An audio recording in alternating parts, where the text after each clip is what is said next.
And இப்போ bison படத்துடைய மாரி செல்வராஜ் சாருடைய அடுத்த பைசன் படத்துடைய ஹீரோ துருவ் விக்ரம் அவர்கள் இங்கே இருக்காங்க. அவர்களை அன்புடன் அழைக்கிறோம்.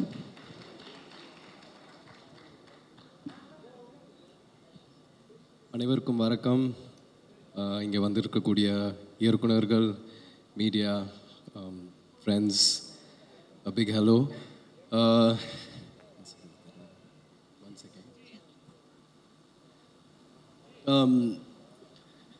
மாரி சார் பற்றி என்கிட்ட நிறைய கதைகள் இருக்குது. அவரோட ட்ராவல் பண்ண பைசனில் ட்ராவல் பண்ண ஜேர்னியில் நிறைய விஷயங்களை கற்றுக்கிட்டேன். ஆனால் அது அந்த மேடையில் பேச விரும்புகிறேன். வாழைங்கிற படத்தை நான் போன வருஷமே பார்த்துட்டேன்.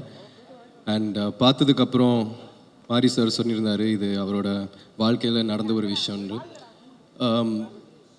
எப்படி ஒரு மனிதர் இவ்வளோ வழிகளையும் தாங்கி கொண்டு வாழ்க்கையில் கடந்து வந்தது நான் ரொம்ப ஆச்சரியப்பட்டேன். ஏன்னா இந்த மாதிரி இத்தனை சோக நினைவுகளையும்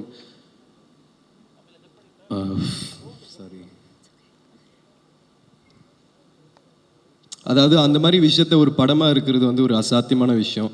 ஏன்னா மீண்டும் மீண்டும் அந்த விஷயத்த திருப்பி போய் உணர வேண்டியதாக இருக்கும். அது எடிட்டில் இருக்கலாம், டைரக்ட் பண்ணும்போது இருக்கலாம்.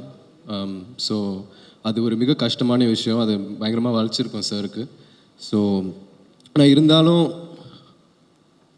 அவரோட கதைகள், அவரோட மக்களோட கதைகள் அது எல்லார்ட்டையும் போய் சேரணுன்றதுனால அவர் இரவும் பகலும் பார்க்காம உழைக்கிறாரு. எல்லா படத்துலையும் அப்படி தான் உழைக்கிறாரு. ஸோ அவரை வாழ்த்த எனக்கு வயசு இல்லை. ஆனால் இருந்தாலும் ஹார்ட் ஒர்க் அண்ட் விடாமுயற்சி இது ரெண்டு விஷயம் வந்து நான் முதல்ல நேரடியாக பார்த்தது வந்து எங்கள் அப்பாட்ட, அதுக்கப்புறம் மாரி செல்வராஜ் சார்கிட்ட தான். ஸோ அது வந்து நான் இங்கே சொல்ல விரும்புகிறேன். And I love you so much sir.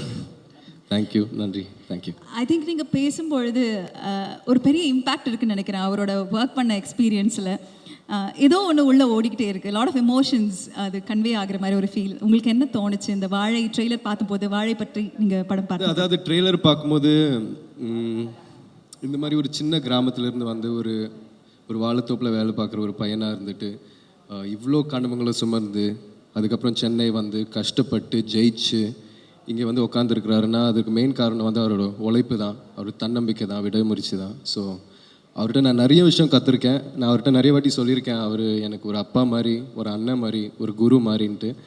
So இங்கே நான் நிறைய விஷயம் சொல்லலாம், இருந்தாலும் புரியுது. அடுத்த படம் வரும்போது நான் கண்டிப்பாக பேசுவேன். அண்ட் ரஞ்சித் சார் ரொம்ப நன்றி, தங்கலானுக்காக ரொம்ப நன்றி. இந்த மாதிரி ஒரு படத்துக்காக நான் ரொம்ப வெயிட் பண்ணியிருந்தேன் அப்பாவை பார்க்க. And thank you so much. All the best பைசனுக்காக. தேங்க்யூ.